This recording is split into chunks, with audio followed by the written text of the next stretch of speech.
En fait, si Dieu ne t'a pas appelé, il ne faut pas rentrer dedans, mon frère. Si Dieu ne t'a pas appelé.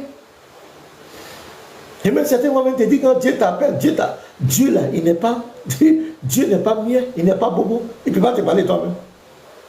C'est quelqu'un d'autre qui va te parler. Dieu, quelqu'un qui t'appelle à son service, c'est quelqu'un d'autre qui va te parler. Non, lui-même doit te parler. Lui-même doit te convaincre. Voilà. Non, tu sais, les preuves de la... Quand Dieu a appelé quelqu'un là, il n'a pas besoin de se tenter. Toi-même, tu sais. Il faut essayer. Si tu es sorcier, il faut essayer. Toi, le plaisantin qui veut pas prendre ma photo, va chez les marabouts, il faut essayer. Tu vas voir ce que le marabout là va te dire. Voilà. Donc, tu arrives dans des contrées parce que tu es venu délivrer les âmes. Le pasteur qui arrive dans la contrée vient faire sortir des gens des ténèbres, les envoyer à la lumière. Donc c'est le captif. Donc il aura une confrontation spirituelle. Mais lui, la nuit, là, pendant que toi tu dors, lui il sort de son corps. Ils font des réunions mystiques sataniques. Pendant que toi tu dors. Et ils viennent t'attaquer. Parce que quoi qu'on dit, c'est le spirituel qui conditionne le physique. Le physique. Si tu es maudit spirituellement, ça va se voir physiquement. Vous voyez le fou qui mange dans les poubelles. Vous croyez qu'il mange les poubelles comme ça? C'est parce que spirituellement, tous ses sens ont été fermés spirituellement. C'est pourquoi il fait ça. Donc c'est le spirituel qui bénit le physique. Si tu es maudit spirituellement, ça va se révéler dans ta vie. Tout ce que tu vas faire ne réussit pas. Parce que spirituellement, il y a eu quelque chose qui s'est passé chez toi. Il y a eu des paroles qui ont été prononcées. Ou bien ils ont délégué des esprits derrière toi. Parce que quand le sorcier fait des incantations, lui, là, faut pas, il va réussir. C'est là, faut pas, il va se marier. C'est des démons qui délèguent contre toi et qui te suivent. Donc quand tu arrives quelque part, quand dès que tu déposes ton dossier pour tu travailles, il chie dessus. Tu es belle, tu veux te marier. Tu es belle. Mais dès que quelqu'un veut se marier à toi net, il fait quelque chose. Parce que spirituellement, on a dit que tu ne dois pas te marier. Donc il y a un esprit qui est là pour exécuter ça. Donc il te suit partout. Quand il y a quelqu'un qui veut t'aimer, qui veut faire du sérieux avec toi net, il va créer une situation.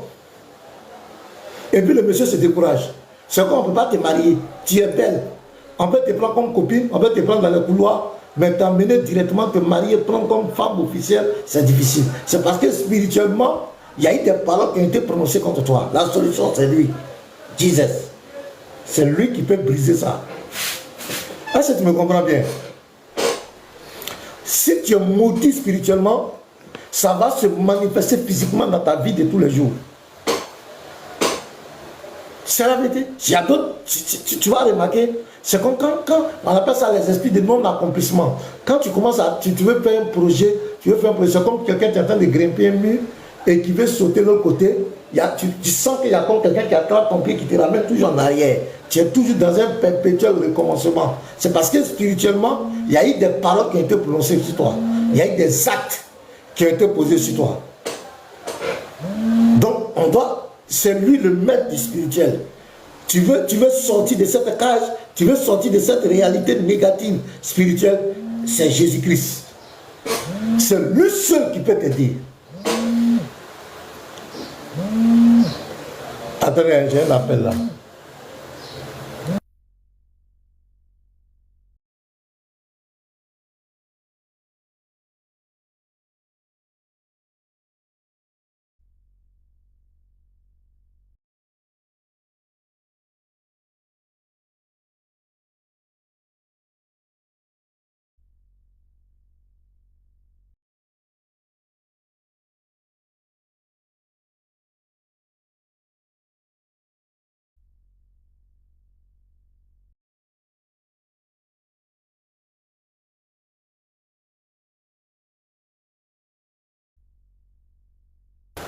If you understand my English but cannot speak like me.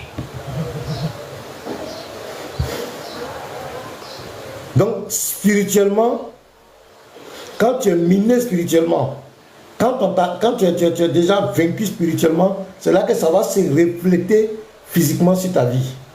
Donc, il faut le maître du spirituel, on l'appelle le Dieu des prophètes, le Dieu des esprits, c'est lui, Jésus-Christ. S'il est avec toi,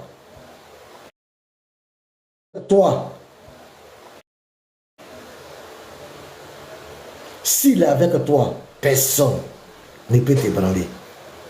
Personne ne peut t'ébranler. Les féticheurs ne peuvent rien faire pour toi. Marabout ne peut rien.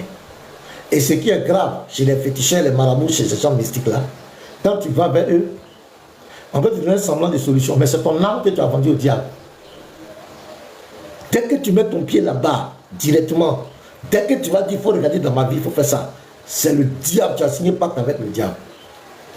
Et ce qui est dangereux avec eux, c'est que souvent ils vont te faire dire, quand tu vas aller, on va te dire non, il faut faire sacrifice de poulet, il faut faire sacrifice de mouton. En réalité, ce n'est pas poulet, ils mangent, ce n'est pas mouton, ils mangent. Demain, il va faire quoi poulet, mouton. C'est ton âme là qui l'intéresse. Je vais vous donner le témoin d'un monsieur. Il y a un monsieur comme cela qui voulait la sécurité spirituelle et puis financière. Il voulait prospérer. Il allait voir un féticheur. Et on lui a donné une coquille d'escargot qu'il a enterrée dans sa cour. Et chaque année, il devait faire un sacrifice de mouton. Lui, il voyait le mouton.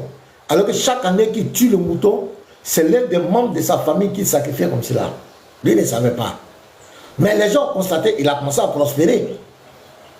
Les gens ont constaté que chaque année, lui doit enterrer. Il y a quelqu'un qui doit mourir dans sa famille. Donc lui ne savait pas. Pour lui, c'est un fait comme cela. Alors que le pacte qu'il a signé, on lui a dit c'est mouton, tu tues là. On lui a dit mouton, mais mouton, c'est pas mouton.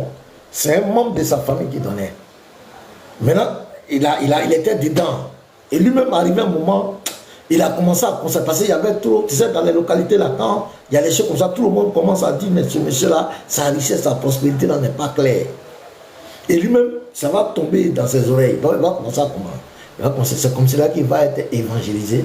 On va lui apporter la bonne nouvelle, le message de Jésus. Et Dieu va incliner son cœur, il a été touché. Maintenant, quand tu deviens chrétien, on te fait ce qu'on appelle la cure d'âme. On essaie de t'entretenir, comme dans Acte 19, verset 19 et 6. Toutes les pratiques que tu avais faites, tout ce que tu avais pris du diable, tu dois restituer. Parce que tant que tu ne restitues pas, il y a toujours un lien entre vous. Si c'est des livres, si c'est des fétiches, si c'est des talismans qu'on t'a donné dans le monde satanique, diabolique là-bas, tu dois donner à César ce qui appartient à César et à Dieu ce qui appartient à Dieu. Donner à Satan ce qui appartient à Satan et à Jésus ce qui appartient à Jésus. Donc, dans les entretiens, c'est là que le monsieur va confesser que oui, vraiment, avant que je ne sois chrétien, voilà le pacte que j'ai signé, mais j'ai constaté que dans ma famille, on dit, bon, alors tu vas nous montrer le fétiche là, pourquoi on déterre. On doit déterrer le fétiche et le fétiche était caractérisé, symbolisé par une coquille d'escargot, une grosse coquille d'escargot. Quand le fétiche a été déterré, pendant des années, ça faisait des années que ce truc était enterré dedans. Mais quand ça a été déterré, c'est comme si c'est aujourd'hui que la coquille d'escargot avait été enterrée et il y avait le sang frais, le sang humain dans cette coquille. Le monsieur a attrapé sa tête. Il dit, j'ai tué toute ma famille. À cause de la gloire, à cause de l'argent. Il a attrapé sa tête. Il venait de comprendre. On lui avait dit mouton. Mais ce n'est pas un mouton qui tuait. Chaque fois qu'il tuait un mouton, c'est un membre de sa famille qui sacrifiait. Le diable, vous connaissez, vous n'avez pas vu le caca. On dit, bon, les selles de Maguia. Les selles de Maguia, il y a une partie qui est blanche et il y a une partie qui est noire. Donc, il y a le côté blanc, tu vas vivre la joie un peu, mais il y a d'autres, c'est qu'on appelle rose, croix. Rose, et puis la croix t'attend. Là, les gens savent, il y a des choses là. On dit rose, croix. Voilà, ça veut dire que tu vas commencer par la rose, mais tu vas terminer par la croix, tu vas payer.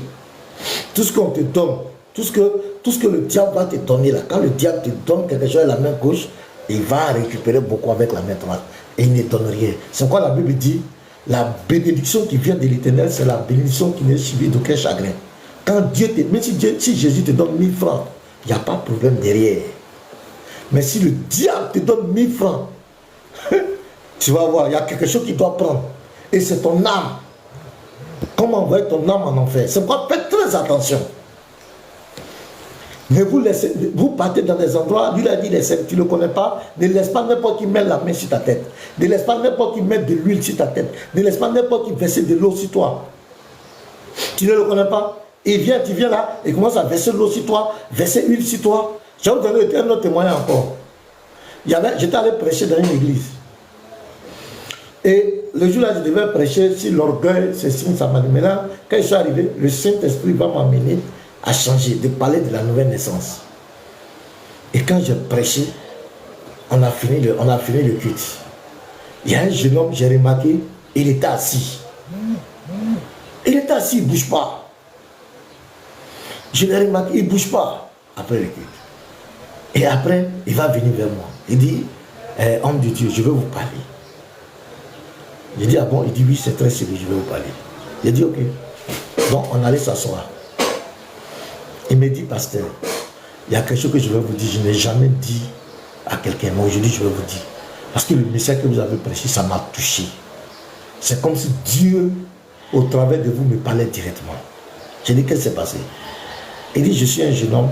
J'ai constaté, à un moment de ma vie, il y avait une femme de nuit. Femme de nuit, ça veut dire quoi? Quand tu dors la nuit, il y a une femme qui vient avoir des rapports sexuels avec toi. Et c'est comme dans un rêve. Mais tu vis ça physiquement. Et quand tu es là le matin, le caleçon est mouillé. C'est-à-dire que tu sens tous les séquelles. Et ça se répétait dans sa vie. Et ça a commencé à l'emmerder. Il allait voir, il cherchait sa délivrance. Et de façon innocente, il avait une grande église quelque part. Il allait voir l'homme de Dieu là-bas. Pour lui dire, vraiment, voici ma situation. Et l'homme de Dieu lui a donné rendez-vous. Il lui a donné rendez-vous chez lui à la maison. Chez lui à la maison, il a un bureau là-bas où il entretient les gens. Et lorsqu'il rentre là-bas avec quelqu'un, toute sa famille sait, sa femme, ses enfants savent que quand il est là-bas avec quelqu'un, personne ne doit rentrer là-bas. Donc il a donné rendez-vous. Donc le petit, lui, il fait sa délivrance. Il arrive là-bas. L'homme de Dieu le reçoit dans sa... Je connais le nom, je ne veux pas dire le nom, je connais le nom de l'église, je ne vais pas dire le nom. L'homme de Dieu arrive là-bas avec le petit. Et il lui dit... il lui dit, quel est ton problème? Le jeune homme a expliqué encore le problème. Donc il dit, je vais t'aider. Et il a enlevé une bouteille de soi-disant huile d'onction. Quand il a enlevé la bouteille, il a dit, enlève ton sexe. Il faut enlever ton sexe. L'esprit qui vient te coucher avec toi là, tu vas le confondre. Tu vois, non? Donc le petit, lui, veut sa délivrance. Et dès que il a versé l'huile sur le sexe, le petit a perdu connaissance. Il a perdu connaissance totalement. Et quand il a perdu connaissance, au moins il va se réveiller. Il sent que... Bonjour, ça va. Voilà. Comment il va se réveiller? Le monsieur l'a pété par derrière. Je vous dis la vérité. Il ne faut pas laisser quelqu'un va verser huile sur toi. Verser l'eau sur toi bien, je ne sais quoi. Il ne faut pas laisser. Tu ne sais pas où il a pris l'huile là. Il faut faire attention à toi. Il a pété le petit par derrière. Et c'est fini. À partir de ce jour, le petit est devenu sa femme. Il ne peut pas s'en défaire. Dès qu'il appelle, et même s'il est, je sais pas, même s'il est dans l'avion, il va descendre pour le trouver. C'est une manière d'exagérer. Ça veut dire qu'il n'a plus autorité sur lui. Il a donné sa femme. Donc le petit, il est dans un piège. Il allait chercher solution par rapport à mari de nuit. Il est devenu femme de quelqu'un. Et le lien, c'est pas lui là. Et chaque fois maintenant, il va coucher avec le jeune homme. Il était à BPC, il ne peut pas avoir. Il a dit que sa vie est mélangée. Donc quand je prêchais le jour-là, j'ai parlé de certaines choses. Donc ça l'a touché. Donc il s'est dit que, ce pasteur peut m'aider. Il a dit, la première chose que tu vas faire d'abord, il faut enlever son numéro. Il faut effacer. Il dit, pasteur, ça est dans ma tête. Son numéro là. Son numéro est dans ma tête. Lui-même, il est dans ma tête, il est dans moi. Il dit, il est dans ma tête. Et je vais suivre ses frères. Il s'appelle Rodrigue. Je vais l'encourager. Je vais le suivre. Et il va être délivré de l'influence de ce monsieur. Et ce qui est grave, le prêtre va me révéler que tous les jeunes qui jouent la batterie, tous les jeunes qui font, ce sont ces femmes. Et ce monsieur, il a des relations avec des grands du pays. Avec des grands du pays. Donc quand on envoie problème là-bas, quand on envoie problème devant les autorités, personne, parce qu'il y a certains parents dont les enfants se sont plaints qu'il les a fait la même chose. Tu vois? Donc il faut faire très attention. C'est quoi le Seigneur dit? Il y aura des faux prophètes, des faux docteurs. Il ne faut pas accepter que quelqu'un va verser huile sur ta tête. Tu ne le connais pas. Il va verser l'eau sur toi. On va venir te vendre l'eau. Lui dit l'eau là, c'est quelle eau qui est spéciale? L'huile là, c'est comme si là. Il a mis quoi dedans? Il ne faut jamais accepter ça, mes frères.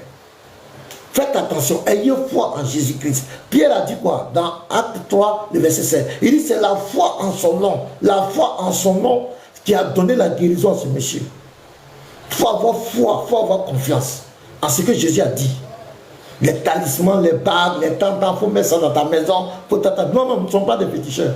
Nous ne vivons pas par la vue, nous ne marchons pas par la vue, nous marchons par la foi. Tant que tu mettras ta confiance en Jésus-Christ, personne ne peut t'ébranler. Ce n'est pas une affaire d'être diplômé, de savoir prier, même de savoir parler. Non, non, non, non, non.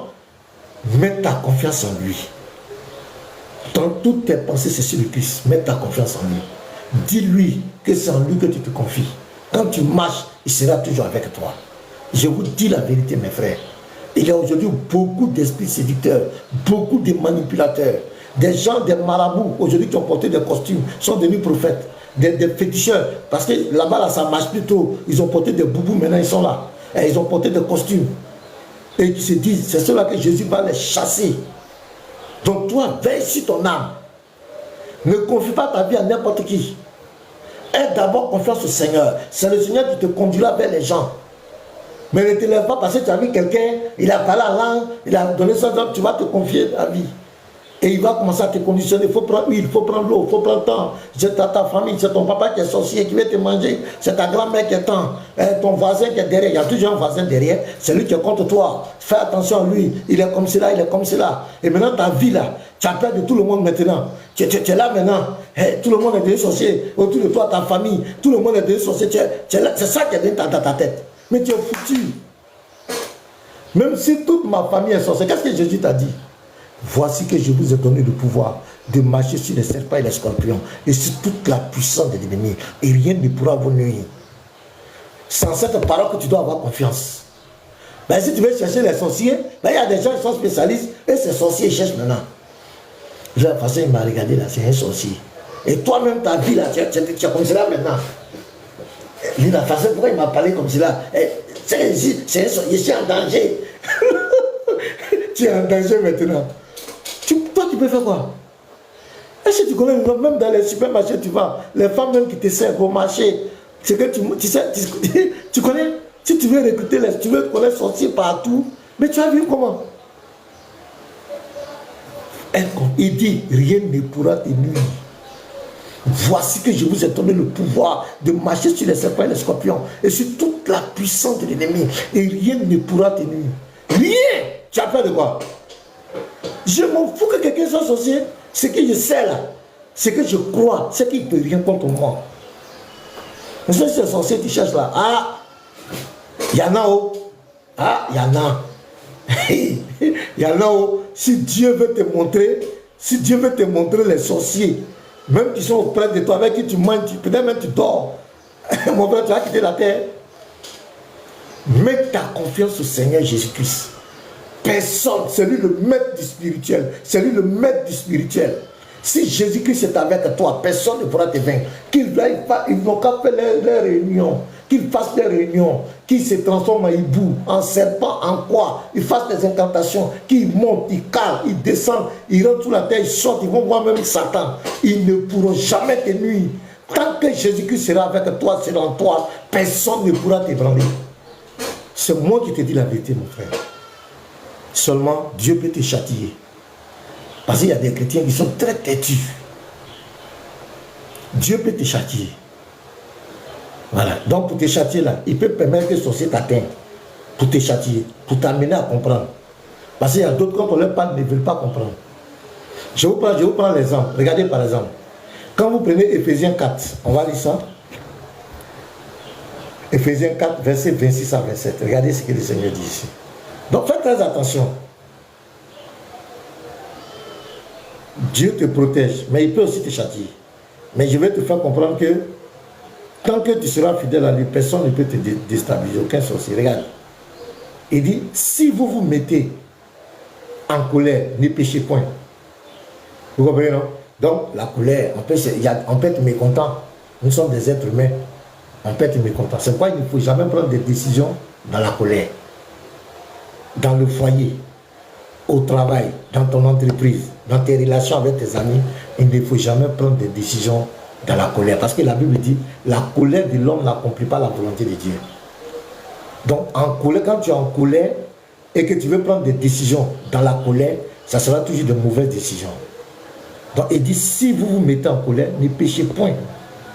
Que le soleil ne se couche pas sur votre colère. Ça c'est la rancune maintenant. La première, mécontentement.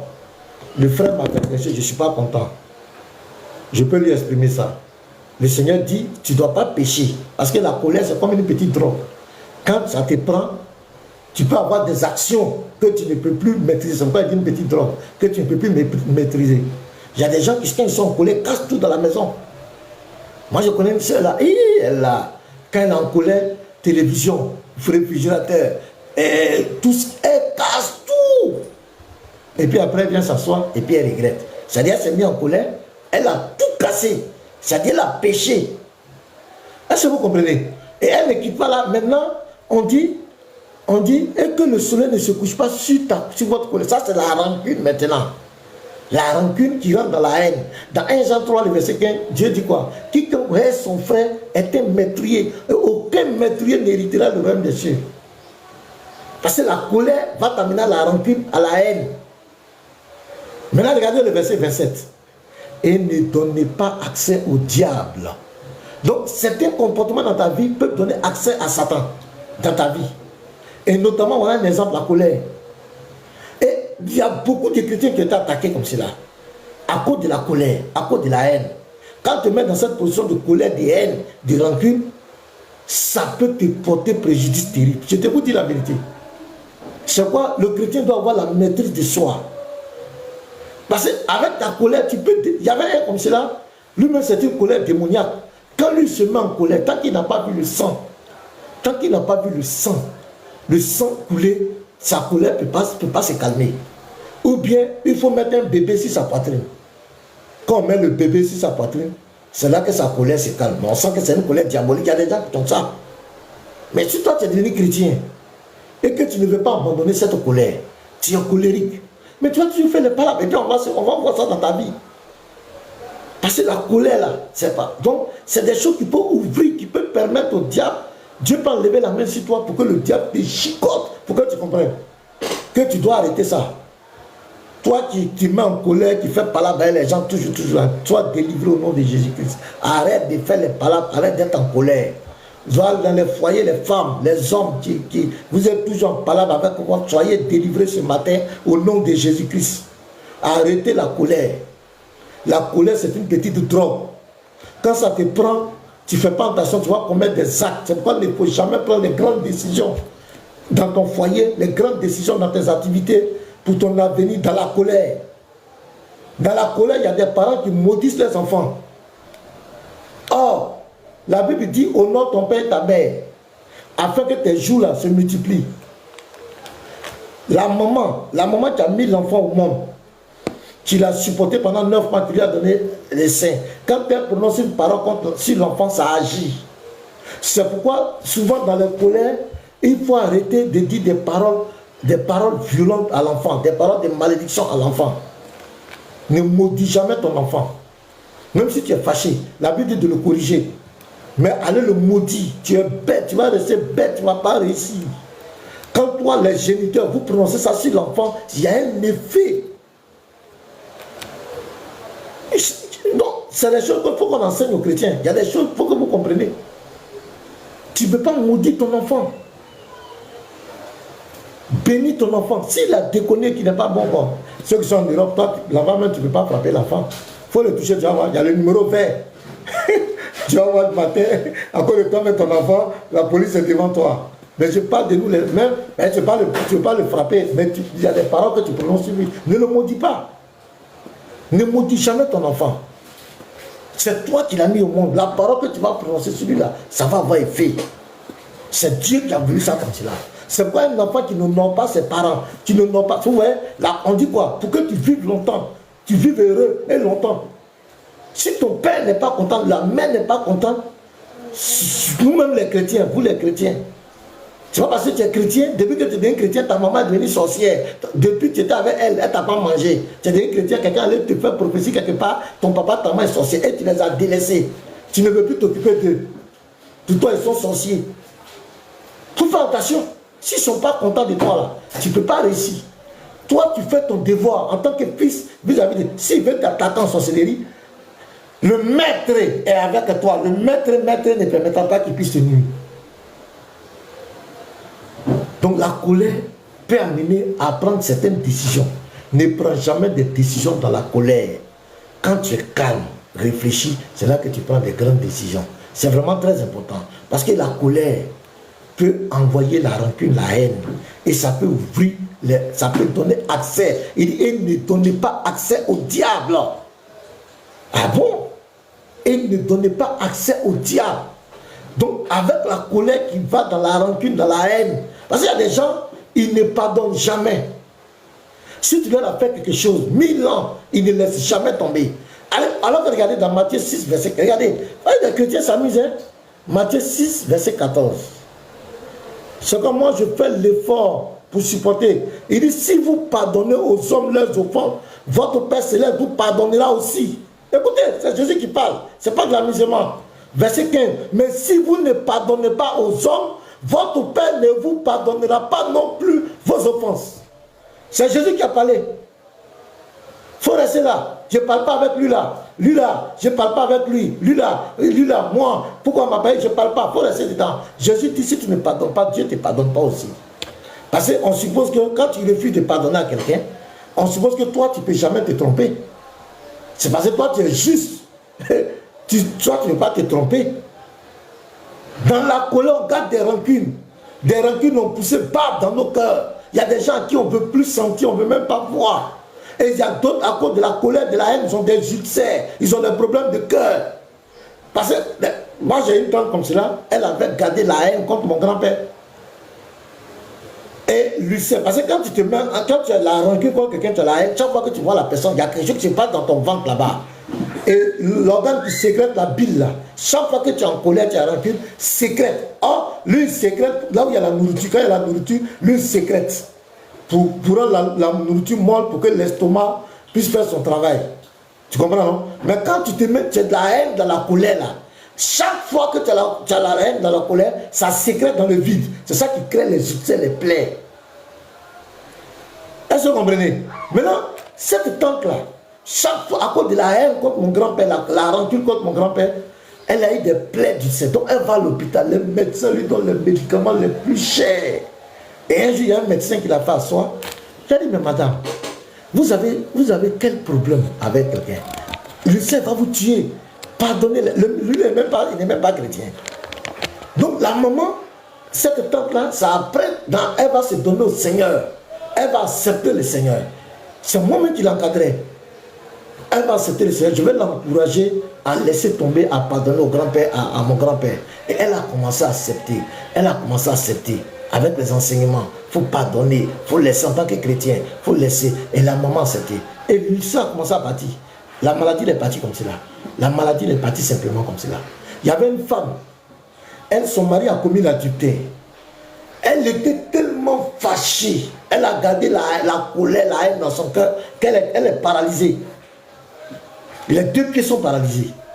Et elle a décidé dans son cœur qu'elle, là, c'est devant le Seigneur Jésus là-bas qu'elle va pardonner à son mari. Mais si la terre ici, là, adultère qu'il a commis là, elle ne va jamais lui pardonner. Et elle a gardé ça dans son cœur. Les hommes de Dieu prient pour elle. Elle ne guérit pas. Et il y a un serviteur de Dieu qui était venu. Et le serviteur, elle est venue encore pour qu'on prie pour que ses pieds se rétablissent. Et pendant que l'homme de Dieu priait, c'est là que le Seigneur va lui faire la révélation. Et tu comprends pourquoi cette femme-là ne veut pas, elle ne peut pas te guérir. C'est parce qu'elle refuse de pardonner à son mari. Donc quand l'homme de Dieu a reçu la parole de connaissance, il a libéré la parole, elle était assise dans son bureau comme cela. Quand il a libéré la parole, elle est tombée. Elle a commencé à pleurer. Parce que c'était son secret. Elle voulait mourir avec ça. Elle a commencé à pleurer. Pourquoi Dieu a révélé l'état de son cœur?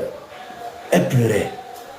Là, l'homme de Dieu va parler, va encourager cette femme, va l'encourager, va parler, elle va accepter de pardonner. C'est là que sa guérison est venue.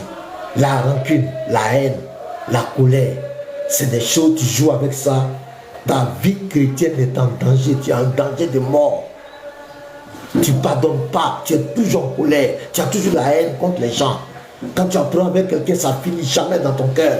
Tu es en danger. Le Seigneur dit, si tu ne pardonnes pas aux autres, moi non plus je ne te pardonnerai pas. Il y a des choses avec lesquelles on ne joue pas.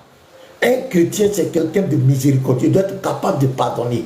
C'est vrai, il peut se fâcher, c'est un être humain.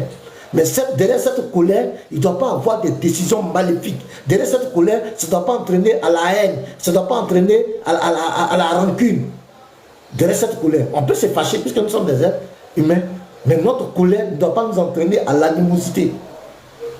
Donc ce sont des choses qui peuvent donner accès au diable. Sinon, tant que le Seigneur, il dit même les cheveux de vos têtes, les poils de vos têtes là, les cheveux là sont comptés. Personne ne peut te nuire. Il dit ne craignez pas ce qui peut tuer le corps simplement, mais il faut craindre celui qui peut tuer le corps, tuer l'âme. Donc c'est à lui que nous devons nous confier. Donc mes bien-aimés, j'aimerais vous dire ce matin, ayez confiance au Seigneur Jésus-Christ. Personne ne pourra vous ébranler. Personne ne pourra vous tuer en sorcellerie. Personne ne pourra voler votre étoile. Tant que le Seigneur sera avec vous, vous serez toujours la tête. Personne ne pourra vous faire tomber. Je vous dis la vérité. La sécurité, le maître du spirituel, il s'appelle Jésus-Christ. Il s'appelle Jésus-Christ. Le maître du spirituel, il s'appelle Jésus-Christ. Que Dieu vous bénisse.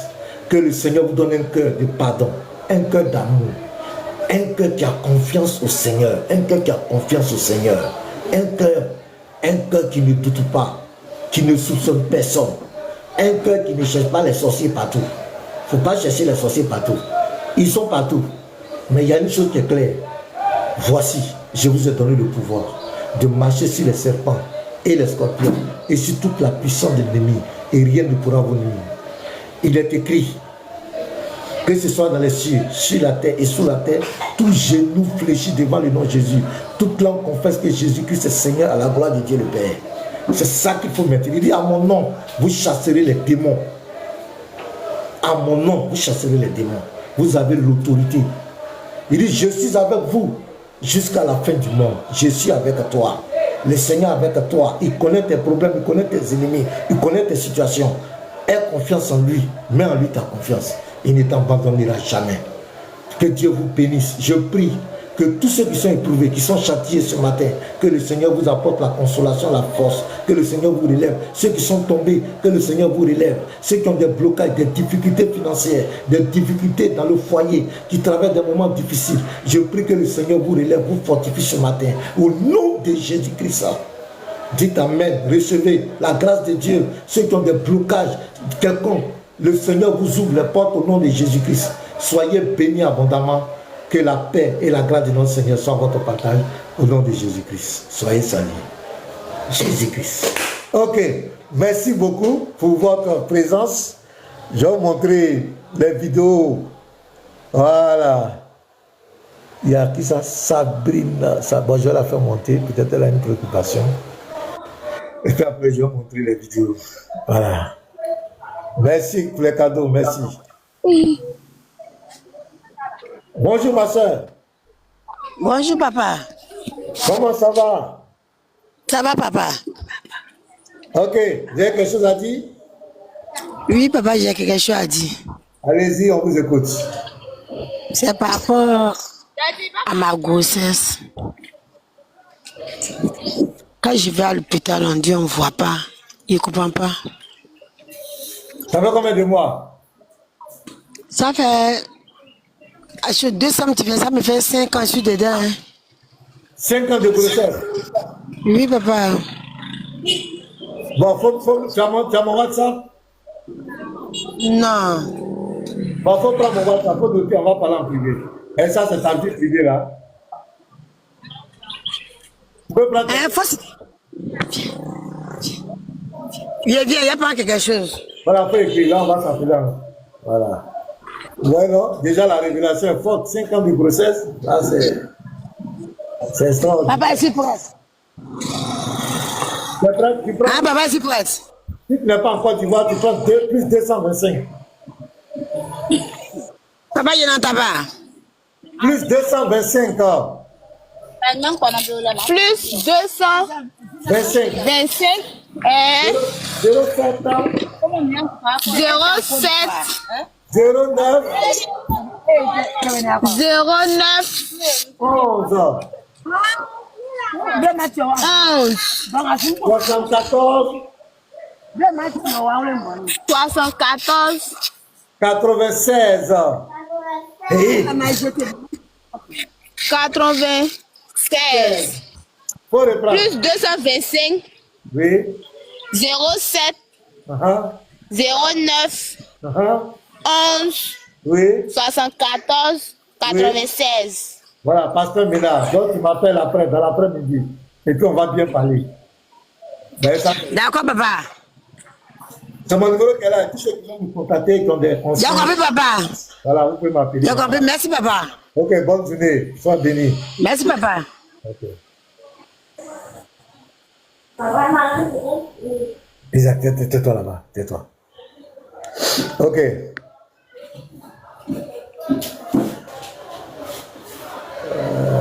Ok, bon, les gars, attendez. Je vais montrer la vidéo. Je vais montrer c'est pourquoi on est là. Ceux qui ont des préoccupations, vous allez monter. Faut pas me détourner de mon sujet. Regarde, les gens, quand on parle de Jésus comme ça, ils ne sont pas contents.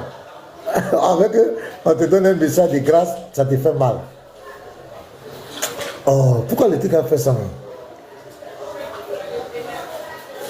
Ah, ça est là. C'est ici, hein. Voilà. Donc, je vais vous montrer les deux vidéos. C'est Seigneur vécu. On va revenir après. Ceux qui ont des, vous pouvez me contacter en PV. Si vous avez des conseils, besoin de prières, vous pouvez me contacter en PV. Il n'y a pas de problème. C'est pour ça qu'on est là. On est là pour l'interreligieux, mais avant l'interreligieux, nous sommes aussi serviteurs de Dieu. Voilà. Donc, je vais vous montrer deux vidéos. Deux vidéos concernant Seigneur Viking. Vous connaissez Seigneur Viking, voilà, vous le connaissez ici. Sa position vis-à-vis de Jésus-Christ. Au début, il disait que Jésus n'est même pas Dieu. Il avait fait même un débat avec l'apôtre Elvis où il disait que Jésus n'est pas Dieu. Mais on va écouter la vidéo, la première vidéo, et puis on va revenir à la deuxième vidéo. Vous allez voir. C'est-à-dire si je sais pas comment dire ça, si parce que je pense que c'est vrai, hein, si on se limite sur Jésus n'est pas le Père, Jésus est le Père, Jésus est le Père, ça ravit les musulmans qui rentrent dans la Bible pour montrer que Jésus n'est pas le Père. Mais souvent je me demande, est-ce que les musulmans...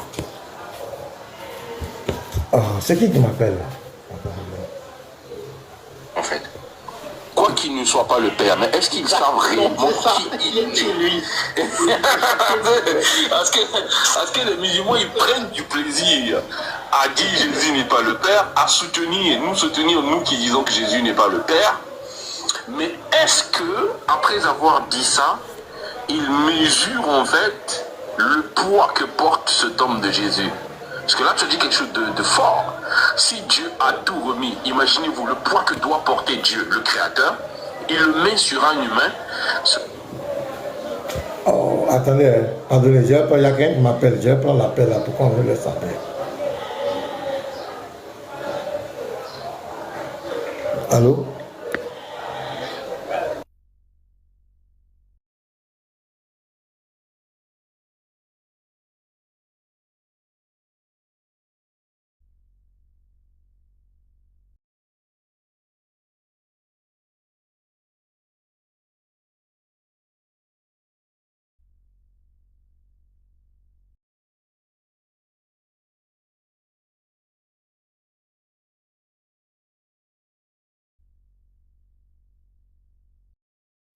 De faire vivre et de faire mourir. Le cas par exemple de Jean.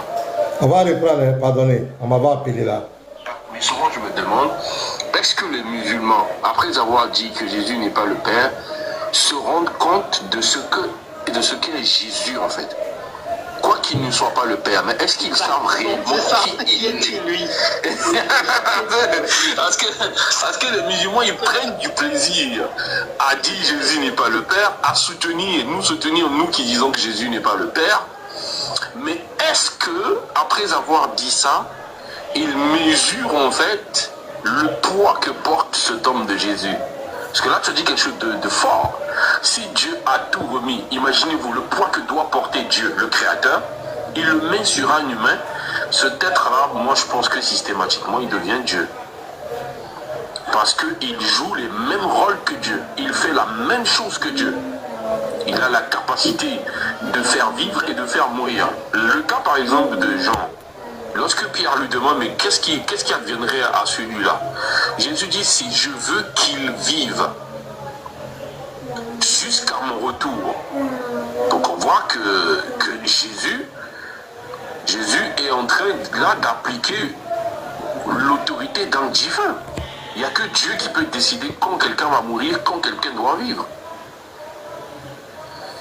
Donc je trouve que, quoique Jésus n'est pas le Père, mais Jésus c'est quelqu'un qu'il ne faut pas juste dire, ah ouais, Jésus n'est pas le Père, il est le Fils de Dieu, ça s'arrête là.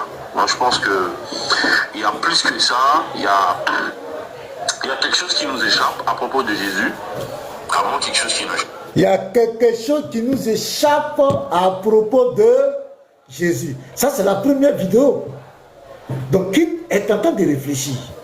Il dit, mais comment Dieu peut donner tout pouvoir à un homme? Il porte le poids, mais celui qui porte tout le pouvoir, c'est Dieu. C'est un Dieu. Donc il dit, regardez, il dit, si je veux qu'il vive. Donc King est en train de réfléchir, et à la fin, il dit, il y a quelque chose qui nous échappe. Ça c'est la première vidéo. On va maintenant attacher vos ceintures. Maintenant ça continue. Écoutez King maintenant, il a parlé de Père, non? Le Père, tout ça là. Maintenant, on va écouter la deuxième vidéo, s'il vous plaît. Attachez vos ceintures. Voilà, la deuxième vidéo est là. J'espère que ça... Te rappeler un fait. Voilà, donc ici encore, écoutez très bien, hein, ici. Donc c'est le même King, c'est la même vidéo. Voilà, je préfère laisser l'image, mais vous entendrez la voix. Dans la discussion, ce ne sont pas les disciples qui sont allés vers Jésus poser des questions. Non. Celui qui a mené ce sujet à table, c'est Jésus lui-même. Donc quel but? C'est Jésus qui amène ça, c'est pas Philippe qui va vers Jésus pour lui dire, bon écoute, depuis là on est ensemble avec toi, à chaque fois tu me parles du Père. C'est pas ça, missionnaire. C'est Jésus qui a introduit le sujet. C'est Jésus qui amène un sujet ambigu au milieu de ses disciples. C'est normal. Moi, si j'étais parmi ses disciples, j'aurais la même réaction. Parce que, normalement, toi, tu nous dis que tu es le Fils de Dieu. Tu es envoyé par Dieu, ainsi de suite. C'est bon. Mais, tu commences ton exhortation. Remonte, s'il te plaît. Remonte, s'il te plaît, au verset 6. Voilà, verset 6 à 7. Jésus lui dit, je suis le chemin, la vérité et la vie. Nul ne vient au Père que par moi. Si vous me connaissez, vous connaîtrez aussi mon Père. Et dès maintenant, vous le connaissez et vous l'avez vu. C'est Jésus qui a introduit ça en fait. C'est Jésus qui met ça à table. Et ici, ce qu'on a, honnêtement parlant, ça embrouille les disciples. Même si toi tu étais là-bas, missionnaire, tu aurais peut-être la même réaction. Comment ça, si on te connaît, on connaît le Père et demain. En fait, ça ne s'arrête pas là, parce que ce qu'il leur avait enseigné, c'est que celui qui le voit a vu celui qui l'envoie. Il leur avait enseigné ça. Mais ici, là, ici il dit, si vous me connaissez, vous connaîtrez aussi mon Père. Et dès maintenant, donc dès à présent, là où je vous parle, vous le connaissez et vous l'avez vu. Pas avant, mais maintenant. Maintenant. Il dit dès maintenant, mais pas avant. Et dès maintenant, vous le connaissez et vous l'avez vu. Donc la question de Philippe, elle est légitime. C'est pourquoi je dis, si on se résume là, Jésus est en train de revendiquer une chose en fait. Pourquoi? Moi je ne sais pas. Jésus est en train de quoi? Revendiquer une chose. Les gars, tapotez. C'est ce qu'on dit. C'est chaud, vous allez voir la suite. Tapotez, faites monter le mec. Il dit Jésus est en train de revendiquer quelque chose. Il revendique quoi? D'abord, il dit c'est pas Jésus, c'est pas les disciples opposés, c'est Jésus qui a envoyé les sujets. Il dit Jésus est en train de revendiquer quelque chose. King, Seigneur de King, Jésus revendique quoi? Il revendique quoi là? On continue, tapote les gars, on tapote. Tapotez les gars. Pourquoi veut-il être forcément qu'il a vu le Père? Pourquoi il veut? Pourquoi? Jésus recherche quoi? Il recherche quelque chose en fait. Il recherche quelque chose. Pourquoi il dit ça? Il revendique quelque chose. King dit il y a quelque chose qui nous échappe. Et il vient ici encore. Ça évolue. Non, King, allons-y. Il ne peut pas dire des paroles comme ça juste pour faire plaisir aux gens. Qu'est-ce qu'il recherche derrière? Veut-il pousser ses... Mais jusqu'à vraiment s'associer au divin. Mais justement, puisque... Donc, King est en train de réfléchir. Et notre missionnaire, lui, n'est pas d'accord. C'est-à-dire que lui, dans les deux, écoutez, King est en train de réfléchir, il cherche à comprendre. L'autre veut le détourner de ça. Mais King, en tout cas, il va rester, il va attendre. Écoutez, allons-y les gars. En fait, il ne faut pas te limiter seulement à la... Puisque Jésus est en train de montrer à ses disciples son rapprochement profond avec son Père. La preuve même est en bas, puisqu'il dit que lui, là, il ne fait rien de lui. En fait, il veut montrer à ses disciples qu'il est dépendant entièrement du Père qui est en lui. Il ne fait rien de lui-même. Vous reconnaissez la voix, non? Vous reconnaissez la voix? Voilà, ça c'est l'anti-divinité de Jésus. Lui là, vous reconnaissez la voix. King est en train de réfléchir sur les Écritures. Mais il y a l'autre voix. Un pasteur, un serviteur de Dieu qui veut détourner quelqu'un qui est en train de vraiment connaître, qui veut vraiment comprendre. Mais lui veut le... Non, c'est terrible, hein? Allons-y. Donc il veut d'abord les enseigner pour faire comprendre que lui, là, la manière que lui il agit, tout ce qu'il fait là, ce n'est pas lui. C'est dans ça, il est en train de pousser ses disciples. Regarde ici, la première, regarde ici. Il dit quoi ici? Il dit Philippe, il a dit, il y a si longtemps que je suis avec vous et tu n'as pas connu Philippe. Celui qui m'a vu a vu le Père. Comment dis-tu montres le Père? Il poursuit, il dit, ne crois-tu pas que je suis dans le Père et que le Père est en moi? Les paroles que je vous dis, je ne les dis pas de moi-même. Et le Père qui demeure en moi, c'est lui qui fait les œuvres. Donc l'objectif de Jésus est de dire... Excuse-moi. Non, excuse-moi. King n'est pas d'accord, hein? Écoutez, il veut détruire. Regardez ce que King va faire. Écoutez très bien. Mais missionnaire, excuse-moi. Ne vois-tu pas une gravité dans les propos de Jésus dans le chapitre 10? Ou c'est juste moi qui vois? Ici, une gravité, ici, c'est le qui? Une gravité, il dit, ne crois-tu pas? Oui, ne crois-tu pas que je suis dans le Père et que le Père est en moi? Le Père est en moi. Ne vois-tu pas la gravité des propos de Jésus? Non, puisque les mêmes propos, il les employait dans Jean 17. Avec nous aussi. Bon, attends, missionnaire. Si Jésus, ici, il dit la vérité, il est à l'intérieur du Père. Le Père est à l'intérieur de lui. Non, attends, mais oui, le don, ça veut dire à l'intérieur. Il dit, ne crois-tu pas que je suis dans? C'est l'intérieur. Donc, si Jésus est à l'intérieur du Père,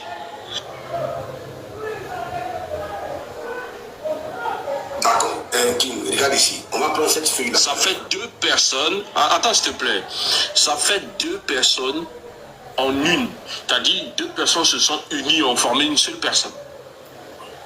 Il dit, je suis dans le Père est en moi. Ça veut dire, si Jésus est réellement à l'intérieur de lui, prenons deux objets, hein, on les prend, l'un, on le met dans l'autre là, les deux deviennent confondus. Claire.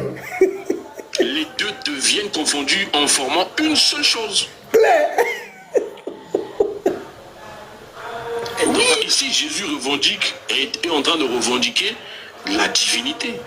Ah! King dit, Jésus est en train de revendiquer la divinité.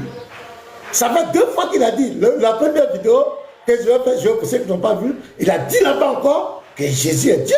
King vient dire encore, Jésus réclame la divinité. Parce que King est lucide. Il lit les tests. Lui, il lit les tests. Mais l'autre ne veut pas comprendre. Ça dit que là, Dieu, qu'est-ce que Dieu fait? Dieu n'a pas pris, si c'était nous, il a dit les modalistes. Il a dit, vous êtes modalistes. Mais Dieu prend lui-même son propre acolyte pour lui dire qu'il y a quelque chose qui ne va pas, il y a quelque chose qui nous échappe. On doit faire attention.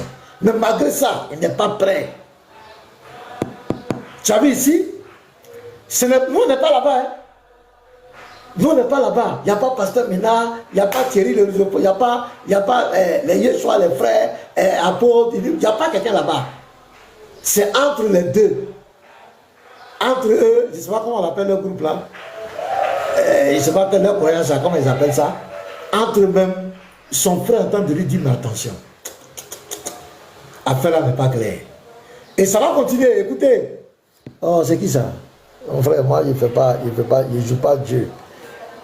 On écoute. Au contraire, il est en train de parler de son unité avec son père. Regarde ici. C'est une expression qui est biblique, elle est vraie dans la Bible. Je vais te montrer un verset où on nous dit à nous que nous sommes dans le Père et le Père est en nous. Est-ce que ça fait de nous, est-ce que ça veut dire que nous on revendique une divinité? Puisque la même... Attends, nous sommes dans le Père et le Père en nous. Qui connaît ce verset-là? Moi, je ne sais pas. Hein. Ou bien... Bon, peut-être je ne connais pas. Je ne veux pas dire que ça n'existe pas. Mais le verset qui dit que nous sommes dans le Père et le Père en nous. Bon, je ne sais pas. Quelqu'un a déjà vu ça? Si quelqu'un le verset peut me mettre. Je ne dis pas que je connais, que c'est faux. Hein. Je ne dis pas que c'est faux. Mais si ça existe, envoyez-moi le verset, s'il vous plaît. On continue. Regardez. L'expression a été employée plus de 3 fois. Ici, dans mais là, tu désorientes le sujet. Là, tu as désorienté. King dit, là, tu désorientes le sujet. Tu es en train de faire du coq à l'âne. Tu es en train de fuir le sujet. King, tu es en train de raconter. Le problème est là. Jésus dit, je suis dans le Père et le Père est en moi. King dit, mais si l'autre en l'autre, l'autre en lui, ça veut dire qu'ils sont un. Je suis dans l'autre, l'autre en l'autre. Ah, vraiment. Mais le type ne veut pas. Il ne veut pas. Dans Jean 17, 21, il dit, comme toi et moi, nous sommes un, eux aussi sont un en nous. Ça ne veut pas dire que nous, on est dans le Père en nous. Lui dit, le verset dit que nous sommes dans le Père et le Père en nous. Donc, ce n'est pas Jean 17, 21. Peut-être qu'il doit avoir un autre verset. Peut-être qu'on va vérifier après. Donc,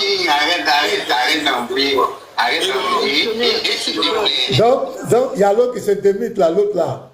L'autre King, l'autre deuxième King dit arrête parce qu'il voit que le missionnaire est très mal. Voilà, il voit que le missionnaire est en mal et il lui dit arrête d'embrouiller. Voilà, arrête d'embrouiller. Arrête d'embrouiller. On continue. S'il vous plaît, quand il veut embrouiller l'esprit, il n'embrouille pas. Ouais. Il fait bon, il n'y a pas de souci, moi pas de problème avec ça. C'est bon. Moi je veux qu'on explique bien pour que tout sorte. Je pense que ce qu'il King fait est bon. King, l'expression, écoute-moi bien, je suis dans le Père et le Père est en moi. Ce n'est pas que physiquement là, Dieu là, on a pris Dieu, on a pris Jésus, on a mis en Dieu, on a pris Dieu, on a mis en Jésus. Voilà, donc c'est lui maintenant qui parle d'esprit, c'est lui qui est philosophe maintenant. C'est lui qui est devenu philosophe maintenant, c'est lui qui parle de philosophe. Donc ce qui est lui là, c'est lui qui va interpréter. C'est pas lui qui a dit que lui il est attaché aux Écritures. C'est qui est écrit, lui, c'est nous on fait la philosophie, c'est nous on invente les choses. L'expression, tu as appris ça où? Tu as appris ça où? Il dit, je suis dans le Père, et le Père est en moi. Et il dit même le Père qui demeure en moi. Le Père n'est pas ailleurs, c'est en lui. C'est quoi il dit, celui qui m'a vu a vu le Père? C'est clair. Mais lui, il veut détourner. Allons-y. C'est une expression d'unité. Ça explique simplement qu'il y a une unité entre les deux. C'est tout. Ah, mais c'est ce que quelqu'un a dit. Quand il dit je suis dans le Père et que le Père est en moi, il précise encore, il dit le Père qui demeure en moi, c'est lui qui fait les œuvres. Croyez-moi, je suis dans le Père et le Père est en moi. Croyez du moins à cause de ses œuvres. Voilà. Voilà, donc c'est juste une expression d'unité que Jésus employait pour vous dire que lui, il est un avec son papa. Ah, mais attends, il est un avec son papa. Ça veut dire quoi? Lutter contre la vérité, c'est fort, hein? Allons-y. On prend Dieu pour mettre dans le mais tu peux intervenir. Bon, allez-y, allez-y.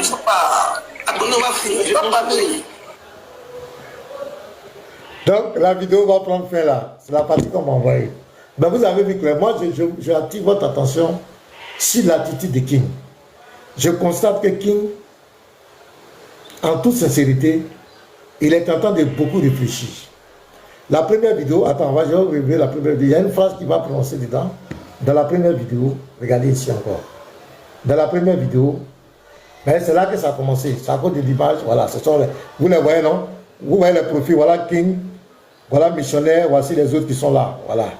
Mais on va écouter la première vidéo. Écoutez la première vidéo.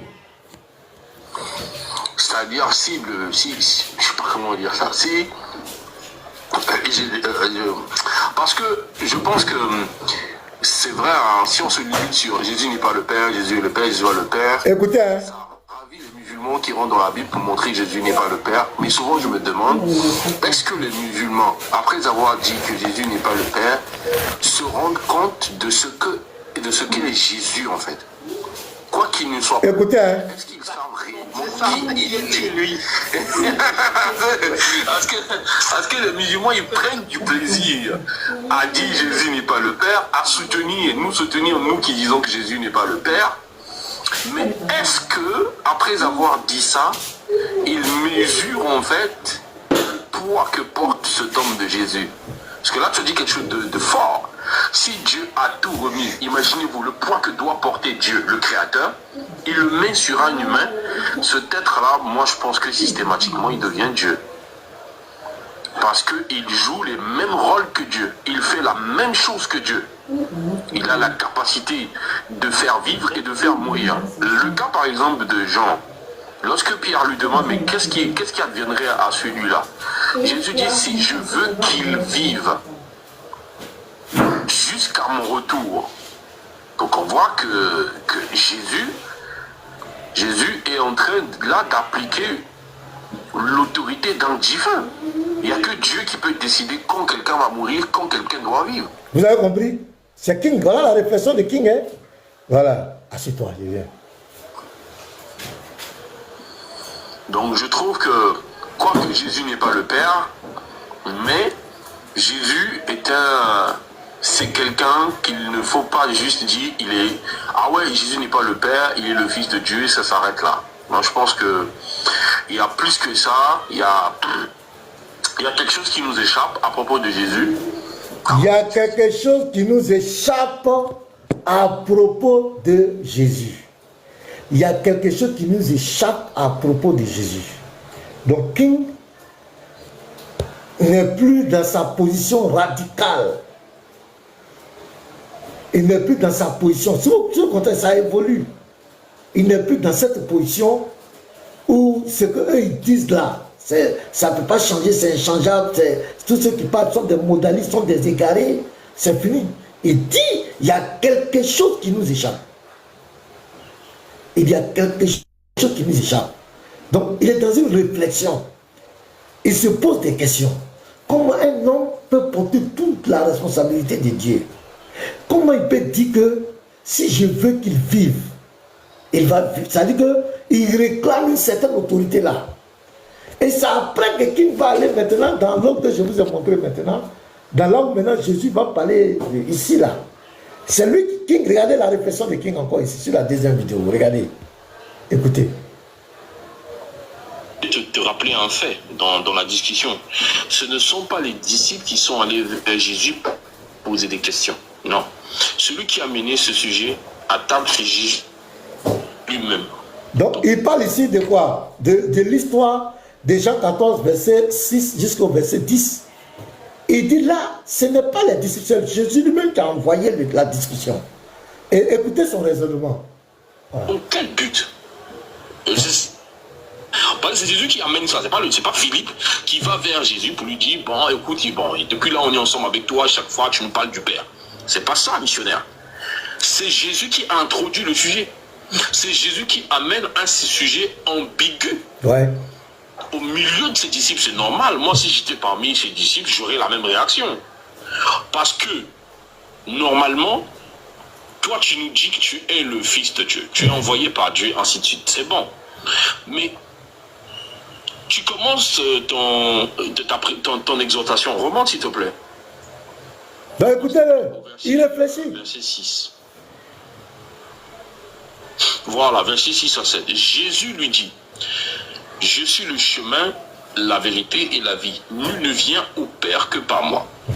Si vous me connaissez, vous connaîtrez aussi mon Père. Et dès maintenant, vous le connaissez et vous...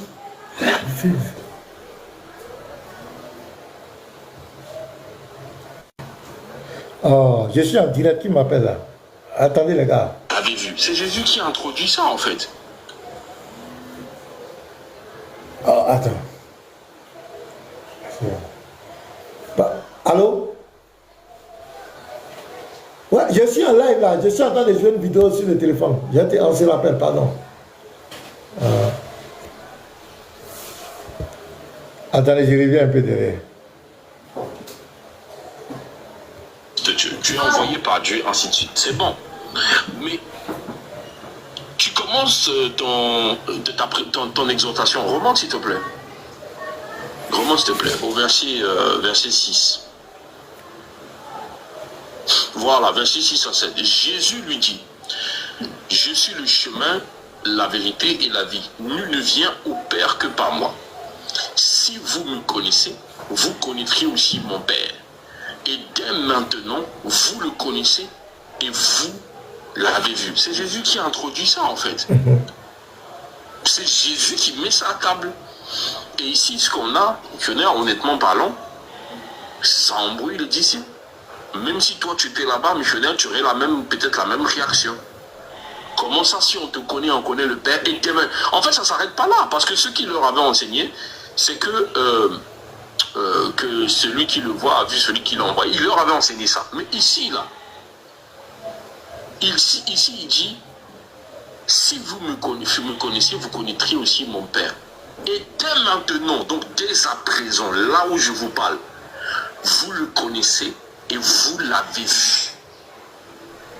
Pas avant, mais maintenant.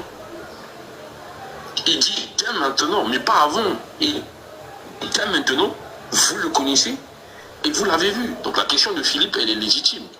C'est pourquoi je dis, si on se résume là, Jésus est en train de revendiquer une chose en fait. Pourquoi? Moi, je ne sais pas. Jésus est en train de revendiquer une chose. C'est lui qui envoie le sujet. On ne lui a pas posé question. Mais le texte est clair. Si vous me connaissiez, vous connaîtrez aussi mon Père. Dès maintenant, vous le connaissez et vous l'avez vu. Il réclame quoi? Honnêtement, mettez en commentaire, qu'est-ce que Jésus réclame? Là, dans ce texte, qu'est-ce que Jésus réclame? Ceux qui ont l'Esprit de Dieu, le Saint-Esprit, qu'est-ce que Jésus réclame? Mettez ça en commentaire. Qu'est-ce que Jésus réclame? Non, divinité, c'est vrai, mais il réclame une certaine identité.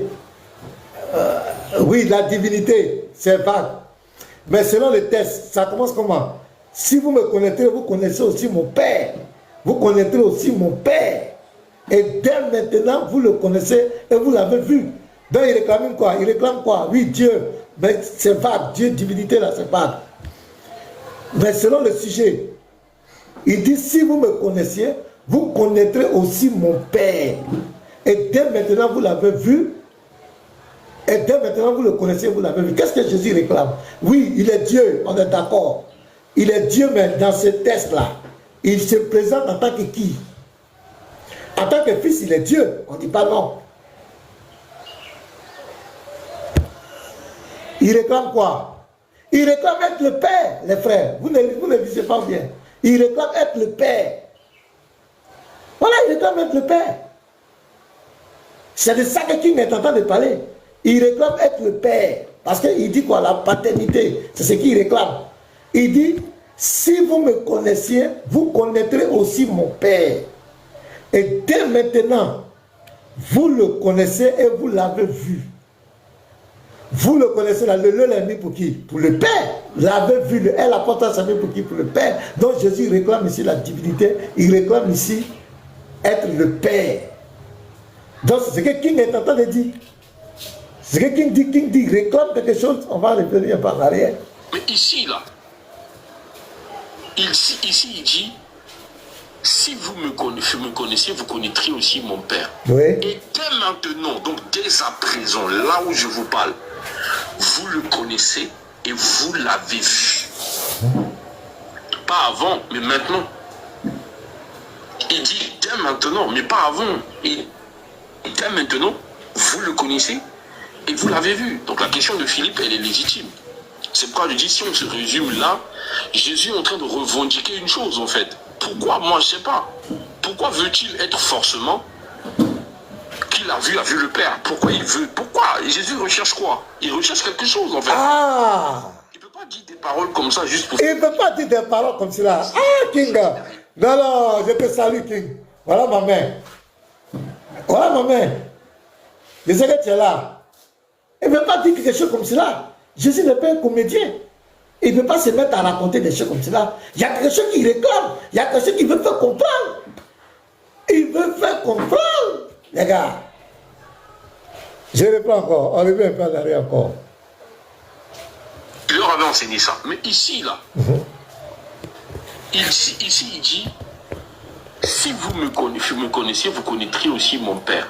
Et dès maintenant, donc dès à présent, là où je vous parle, vous le connaissez et vous l'avez vu. Pas avant, mais maintenant. Maintenant. Il dit dès maintenant, mais pas avant. Et dès maintenant, vous le connaissez et vous l'avez vu. Donc la question de Philippe, elle est légitime. C'est pourquoi je dis, si on se résume là, Jésus est en train de revendiquer une chose en fait. Pourquoi? Moi je ne sais pas. Pourquoi veut-il être forcément qu'il a vu le Père? Pourquoi il veut? Pourquoi? Et Jésus recherche quoi? Il recherche quelque chose en fait. Il ne peut pas dire des paroles comme ça juste pour faire plaisir aux gens. Qu'est-ce qu'il recherche derrière? Veut-il pousser ses... Donc King, et là si vous avez écouté l'autre partie, bon, l'autre il a réclamé, il dit Jésus réclame la divinité. Jésus est Dieu. Donc j'aimerais bien croiser King, parce qu'on va analyser ça en profondeur. Je veux bien le croiser King.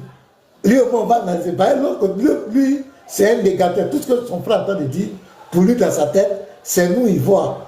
Il ne regarde pas les Écritures, c'est nous qui voit. Voilà.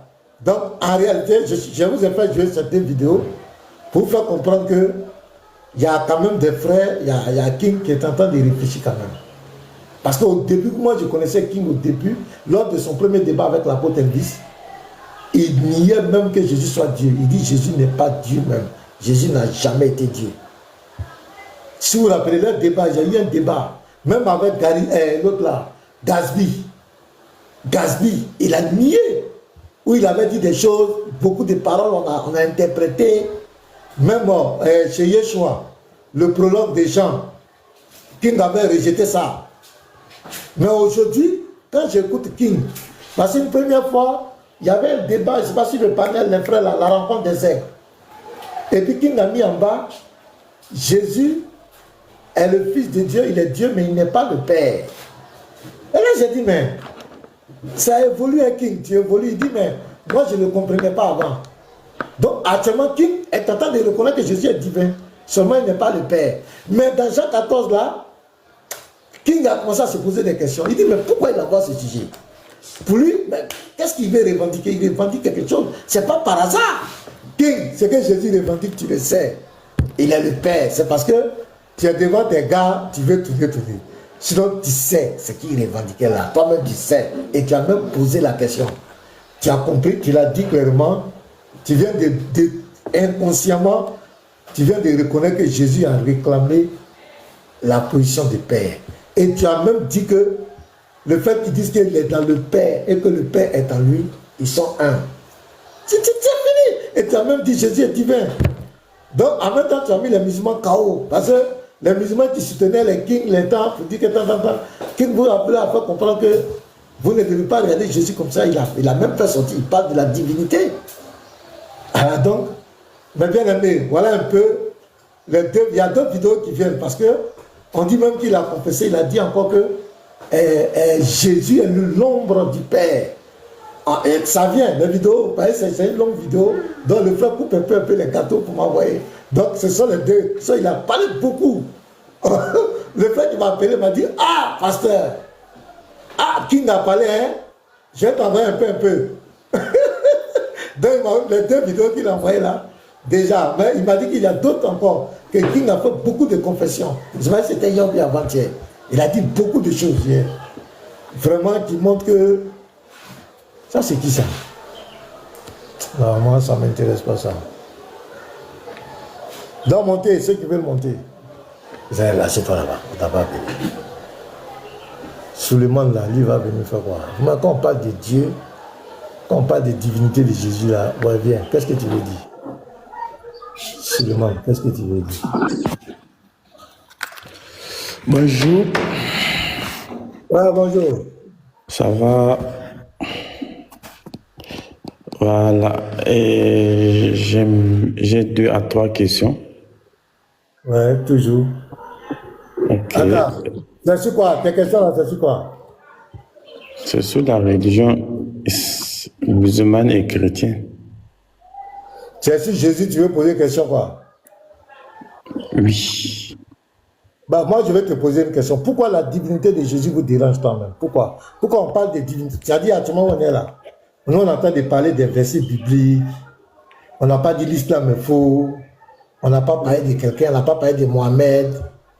On n'a pas parlé de temps. Mais j'ai dit, il faut me dire ça aujourd'hui. Je veux comprendre. Pourquoi quand on parle de la divinité de Jésus, ça vous fait mal? Pourquoi ça vous fait mal? Ce n'est pas seulement les chrétiens qui parlent de divinité. Il y a les hindous, il y a les bouddhistes, il y a les zoroastres, il y a la religion, et ils parlent de leur Dieu, de Dieu. Pourquoi pour la quand ils parlent, ça ne vous dit rien? Pourquoi c'est Jésus-là qui vous fait mal? Je ne sais pas pourquoi. Tu peux m'expliquer ça, pardon? Ok, tu veux que je t'explique? Voilà, explique-moi. Pourquoi? J'ai remarqué ça quoi? Pourquoi c'est Jésus? Et pourquoi quand je t'ai posé une question, tu réponds pas ma question à une question? Pas une question. Non. Alors que j'étais le premier à demander que j'ai une question. Je t'ai dit que j'ai une question. Hein? On n'est pas encore rentré dans le débat. Je veux avoir une question de compréhension. Je veux comprendre ça. Oui. On va rentrer dans tes questions. Parce que, vous êtes dans l'erreur. Ah, nous, on est dans l'erreur. Donc, je note. Vraiment, vous êtes... Le fait que nous, on dit que nous, on adore Jésus, nous sommes dans l'erreur. D'accord? Jésus est Dieu. Jésus est Dieu. Oui. Est-ce que Jésus est Dieu? Oui, tu dis Jésus que... était Dieu. Attends, je viens. Allons doucement. Tu dis que le fait que nous, on dit Jésus est Dieu, ça te fait mal parce que pour toi, nous sommes dans l'erreur. C'est pas ça? Vous êtes dans l'erreur? Ok. Sur quelle base, toi, tu dis ça? Ça veut dire que tu comptes sur quoi? Toi, tu t'appelles Suleiman, tu es un calife, tu es un prophète, tu as vu Dieu quelque part, je ne sais pas, tu es qui? Sur quelle base? Moi, je suis pas un Dieu. Écoute-moi. Sur quelle base tu te lèves et tu viens dire que les autres sont dans l'erreur parce qu'ils adorent leur Dieu. Toi, tu dis qu'ils sont dans l'erreur. Attends, je viens. Tu représentes quoi? Tu es Dieu, tu es un prophète, Dieu t'a envoyé. En fait, tu es qui? Tu es qui pour nous dire que nous sommes dans l'erreur? Avant qu'on rentre. Ok. Loin, très loin de ça. Moi, je ne suis pas un prophète. Je ne suis pas un envoyé de Dieu. Moi, maintenant, quand j'étais monté sur ce live, j'étais bien dit que j'ai 2 à 3 questions. Moi, j'ai voulu à ce que tu répondes à mes 3 questions. Peut-être que c'est des questions que moi, je n'arrive pas à comprendre. Peut-être que tu vas m'expliquer plus clairement. Dans la vie, là, il n'y a un seul Dieu. Il n'y a qu'un seul Dieu. C'est qui? Et ce Dieu là, c'est qui? Le Dieu, c'est le Dieu de nous tous. C'est le Dieu de prophète, c'est le Dieu de Isa. C'est Allah. C'est Allah, le seul Dieu. Il s'appelle Tu as comment? bien entendu. Tu as bien entendu. Il s'appelle comment? Tu as bien entendu ce que j'ai dit. Je n'ai rien entendu. J'ai dit ton Dieu Si. là, il s'appelle comment? Notre Dieu, c'est le Dieu à nous tous. Le Dieu de Isa, le prophète Isa. Oui, c'est qui? C'est son Dieu aussi. C'est Allah, le Dieu de nous tous. Ah, ok, merci. Donc, C'est lui qui nous a tous créés. Tu dis que Jésus est faux, c'est pas ça? Maintenant, Allah, là. Allah veut dire quoi en arabe? Moi, attends. Maintenant, laisse-moi. Maintenant, j'ai une question à te poser. Allah veut dire quoi? Non. Attends. Allah veut dire quoi? Non, attends. On est tous des adultes. Allah veut dire quoi? Ok. Tu veux que je te réponde? Oui, non, je suis là pour que tu me répondes. Je suis là pour que tu me répondes. Donc, moi, quand j'étais monté sur ce live, j'ai dit, j'ai une question à te poser. Oui, pourquoi tu veux fuir mes questions? Non, tu m'as entendu, ne fuis pas mes questions. Allah veut dire quoi en arabe? Allons-y. Attends, ne fuis pas mes questions. Pourquoi tu veux fuir mes questions? Non, attends, pourquoi tu veux... Reste le faux. Pourquoi on est dans l'erreur, non? Toi, tu es dans la vérité, non? On est dans l'erreur. Toi, tu es dans la vérité. Présente la vérité, là. Allah veut dire quoi en arabe? Vas-y, faut pas t'enlever. Ok, attends, tu es là? Je suis là, toi, tu vois pas mon visage. Je suis là, je t'écoute. Attends, pourquoi tu veux fuir à ma question? Oui, je ne fuis pas, je veux comprendre. Au lieu de te parler du faux Dieu, là. Allah signifie tout simplement Dieu. Voilà, Allah veut dire c'est la divinité, suprême. Attends, faut te calmer. Non, Tu as dit Allah veut dire Dieu. Écoute-moi, faut rester tranquille. Tu dis Allah veut dire Dieu. Maintenant, Dieu là, quel est son nom? Le Dieu là, donne. Attends. Tu veux que je te réponde? Aïe. Je suis Attends. Je parle non. Attends. Allah veut dire Dieu, c'est pas le nom de quelqu'un. Maintenant, le Dieu là, quel est son nom? Donne-nous le nom. Ok, j'ai entendu. Regarde, il y a les gens qui nous écoutent. Moi, j'ai monté sur ce live. Je t'ai dit...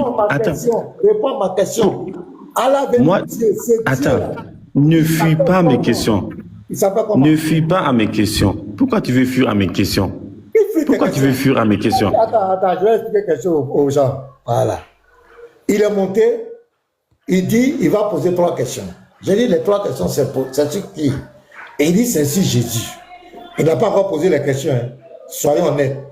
Il ne m'a pas posé des questions. Pour dire que je fuis, il ne m'a posé aucune question.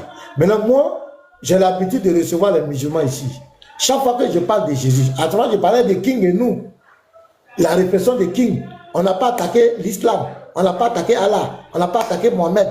C'est pas ça, mes frères chrétiens.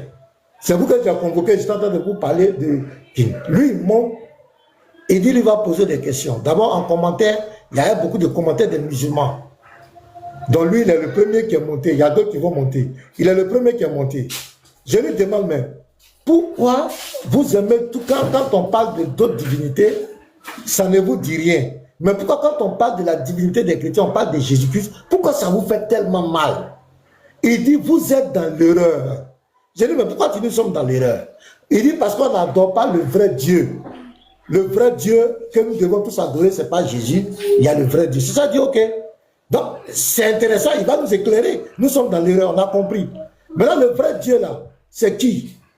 Il dit Allah. J'ai dit, Allah veut dire quoi en arabe? Il dit, ça veut dire Dieu. Donc, le vrai Dieu, c'est Dieu. Dieu, c'est vague. Quel est son nom? Allah veut dire Dieu, le Dieu. Ce n'est pas le nom de quelqu'un. Et il y a plusieurs Allah. Dans la Bible des Arabes, là, il y a Allah dedans. Jean 3,16. Car Allah a tant aimé le monde qu'il a donné son fils unique. C'est Allah là. Est-ce que c'est le Allah du Coran? Non. Donc Allah, c'est un nom commun. Maintenant, c'est Allah là. Quel est son nom? C'est là que maintenant il balbutie. Tu veux nous présenter le véritable Dieu, tu ne le connais même pas. Tu ne sais même pas ce que toi tu adores. Nous, au moins, on connaît ce qu'on adore, on connaît son nom. Toi, tu veux nous envoyer dans du néant. Tu as dit que tu nous envoies dans une aventure incertaine. On ne sait pas où tu veux nous envoyer. Allah. Allah, c'est qui? Dieu. C'est quel Dieu? C'est le vent. Ok, On peut pas rentrer là-bas. C'est quel Dieu? Ok. C'est quel Dieu? Tu as fini? Voilà. Tu as fini? Donc, dis-nous le nom du Dieu là. Oui. Ok. Vas-y, donne-nous le nom du Dieu là. On va avancer. Attends. Donne-nous le nom là. On va avancer. Pardon. Dis, on est dans l'erreur. Peut-être que j'ai des questions que moi je ne comprends pas. Tu vas me donner des explications. Mais où est le problème dans tout ça? Hein? Mon ami, tu ne peux pas répondre. Tu ne peux pas J'ai pas entendu. Dieu. Là, c'est là-bas. Faut t'asseoir là. Tu fuis, hein? Là. Apparemment, tu fuis à mes questions. Tu n'as posé aucune question. C'est moi qui ai posé des questions. Tu dis qu'on est dans l'erreur. Le fait que nous on dise que Non, Dieu est Dieu. moi je suis... Présente-nous le vrai Dieu. Mais attends, présente-nous le vrai Dieu là. Tu as des problèmes. Mais c'est que tu ne vaux rien. Toi, tu es venu éclairer quelqu'un. Non, c'est pas... Attends. Tu es venu éclairer quelqu'un. Attends, si tu n'as pas le niveau, on va te montrer notre musulman. Tu dis que nous, les chrétiens, nous sommes dans l'erreur. C'est fini, non? Et que tu vas nous présenter, il y a le vrai Dieu qui est là. On te dit de nous présenter le vrai Dieu, ça devient problème. Moi, je ne comprends pas. Nous, là, on est dans le faux. Toi, tu es venu nous guider. C'est comme si moi, je vais chez les musulmans. Je dis que vous, les musulmans, vous n'adorez pas le vrai Dieu. Je vais vous présenter le véritable Dieu, c'est qui? C'est Jésus. Et puis, on me pose la question sur Jésus, et puis je ne veux pas. Non, il faut que je sois serein. Tu dis, nous, on est dans l'erreur. Et que c'est toi qui vas nous montrer le vrai. Parle-nous du vrai. Tu ne connais même pas son nom, déjà KO. On n'est même pas rentré dans sa nature. On n'est même pas encore rentré dans sa nature. Tu pleures déjà. Ouais, le rappel. Bonjour. Tu es musulman? Ouais, bonjour. Ben, est-ce que je suis musulman? Ok. Tu veux que je sois quoi? Ah, d'accord, il n'y a pas de problème. J'ai posé, c'est juste, c'est pas palable. Déjà, il commence fort. Mais on va voir, entre deux, qui va reculer. Il dit, ouais, shalom à toi. Vous béguez. Allô? Oui. Oui, je suis là. On m'entend pas? Je suis là, hein. On m'entend, non? Oui, shalom, pasteur. Shalom, pasteur. Shalom. Ouais, shalom. Ouais. Ok. Oui, tu es monté, Oui. tu veux pas? Quel est ton problème? Attends, il a changé la. Ouais, j'ai vu que... Voilà. J'ai vu que vous avez essayé d'embrouiller le frère qui est posé tout à l'heure. Ah, j'ai vu essayé que- de l'embrouiller. Voilà, Ça commence très bien. oui, c'est qui ça va dans le commentaire ou voilà. Vous avez dit que signifie Allah, c'est ça? Oui, vas-y. Vas-y. D'accord, avant de répondre, moi je vais vous demander que signifie Mina? Non. Faut pas me poser une question. Réponds. Tu as dit que tu es monté. Oui, je suis votre logique. Que signifie Mina? Mina avait dit le dur. Ça va être le dur. Le D'accord, dur. Mina, le dur. Ok. Allah, c'est un nom propre. Ça n'a pas de signification. Oui, ça veut dire quoi en arabe? Ça veut dire quoi en arabe d'abord? Ça ne veut rien dire. Ça n'a pas de traduction ni de signification. Ça veut dire Ça veut Allah. rien dire. Voilà. Le nom de Dieu, Ça c'est veut Allah. rien dire. Le Ça nom veut de rien Dieu, dire. Non, calme-toi. Faut te calmer. le nom de Dieu, c'est Allah. Mais Allah ne Voilà. signifie Ça pas. veut rien dire. Ça veut rien dire. C'est le Je vent. dis, Allah ne ressemble à rien. Ça ne veut rien dire. Allah veut dire en arabe, Allah c'est la contraction de Al-Ilah, qui veut dire le Dieu. Voilà, c'est tout. Donc moi je vais t'enseigner ta religion. Allah veut dire le Dieu en arabe. Maintenant le Dieu là, quel est son nom?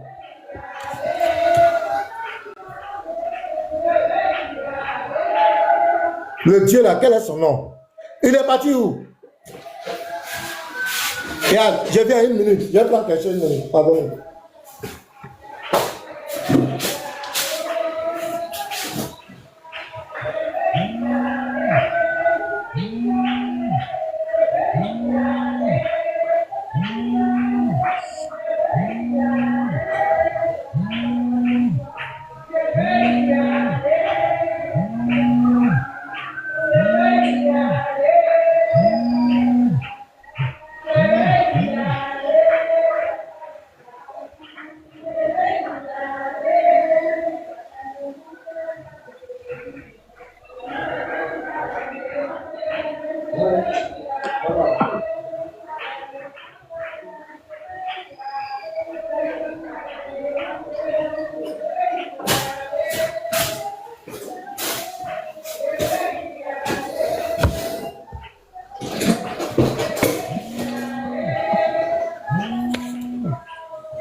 Allô?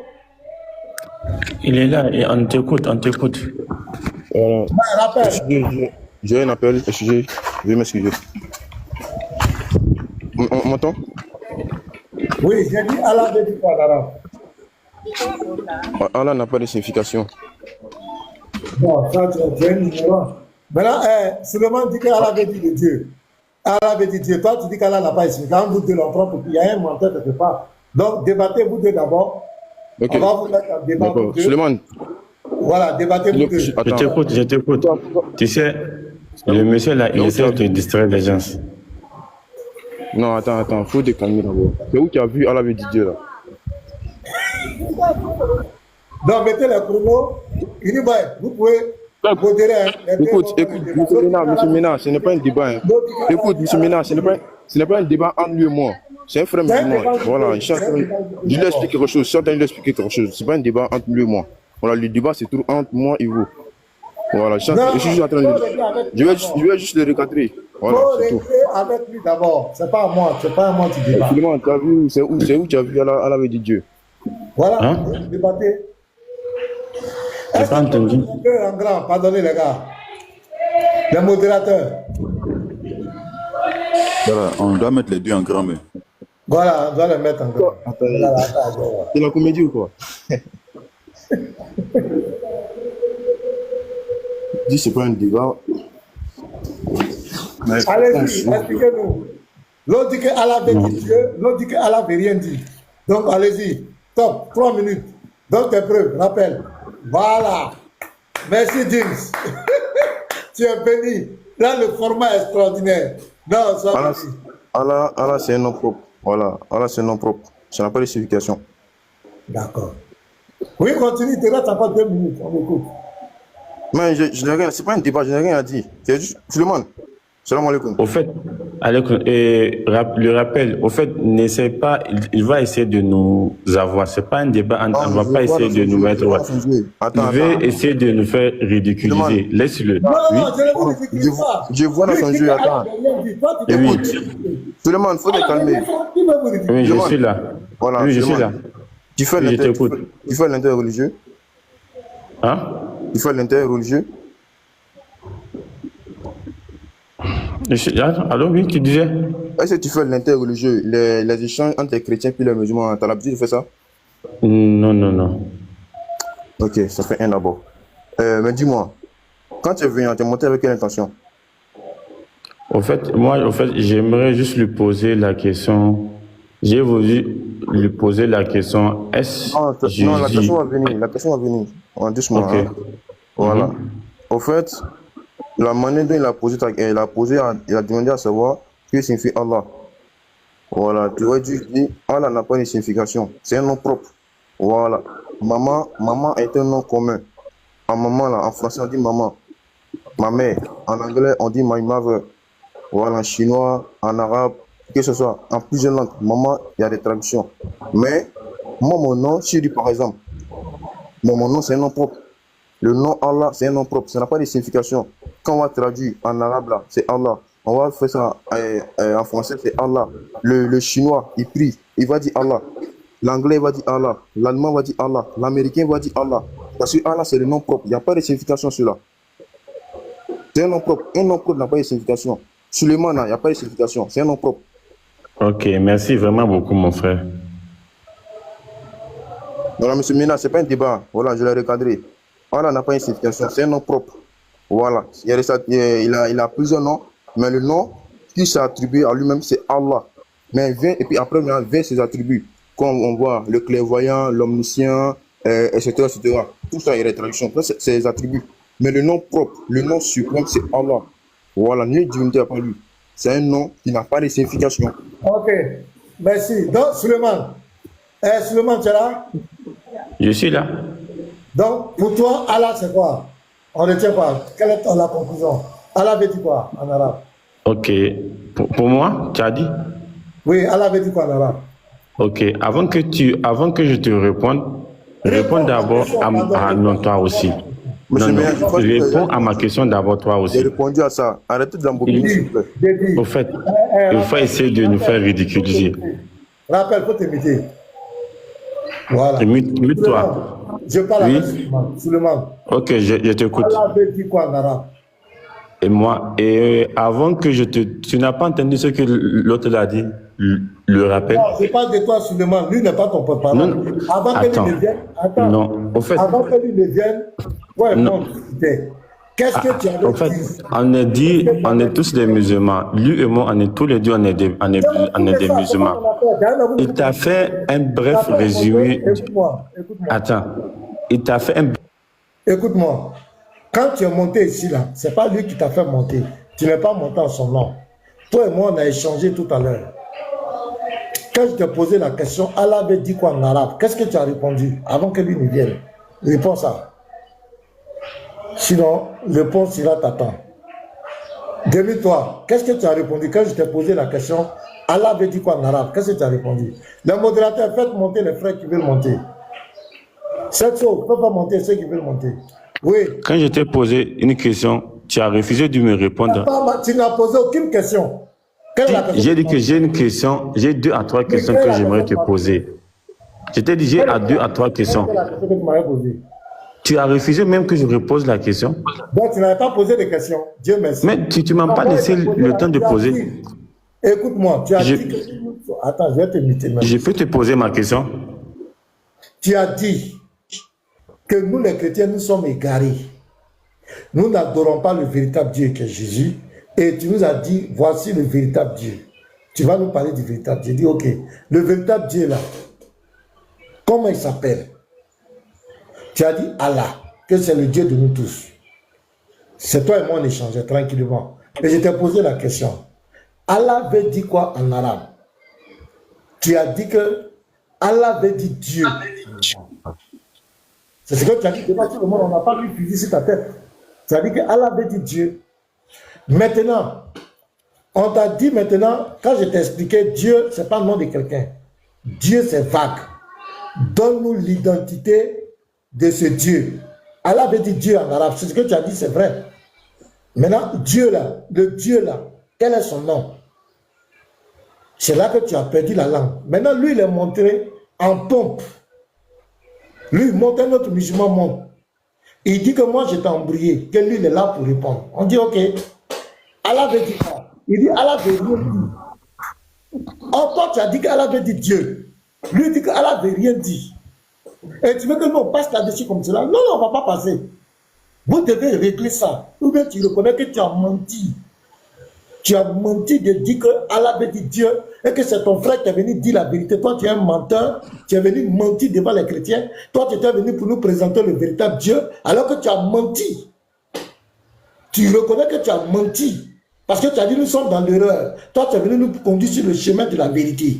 Donc, reconnais avant qu'on avance. Reconnais que j'ai menti. J'ai dit que Allah veut dire Dieu.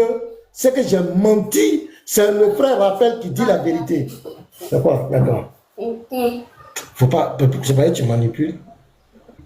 Tu manipules. Pourquoi tu manipules? S'il vous plaît, les commentaires là, veuillez voir les commentaires. D'accord, faut pas regarder. Pasteur. Non, non, je ne parle pas avec toi. Rappelle. Non, une remarque. Non, non, faut te limiter. Je ne parle pas avec toi. Je parle avec toi. On a compris. On va voir les commentaires. Il n'y a pas de souci, rappel. Voilà, débloquez-les en commentaire. Les gars, laissez les gens, ils n'ont qu'à parler. Ces commentaires-là, ils n'ont qu'à raconter ce qu'ils veulent. S'ils n'insultent pas, laissez-les. Voilà. S'ils insultent seulement, vous les mutez. Seulement, il faut répondre vite, pas avancer. Il faut. Soit tu reconnais que tu as menti, et puis on passe à tout. En fait, non, comment est-ce que tu... Allô? Tu as menti que Allah veut dire Dieu. Tu as menti quand que ton frère il saute ma question.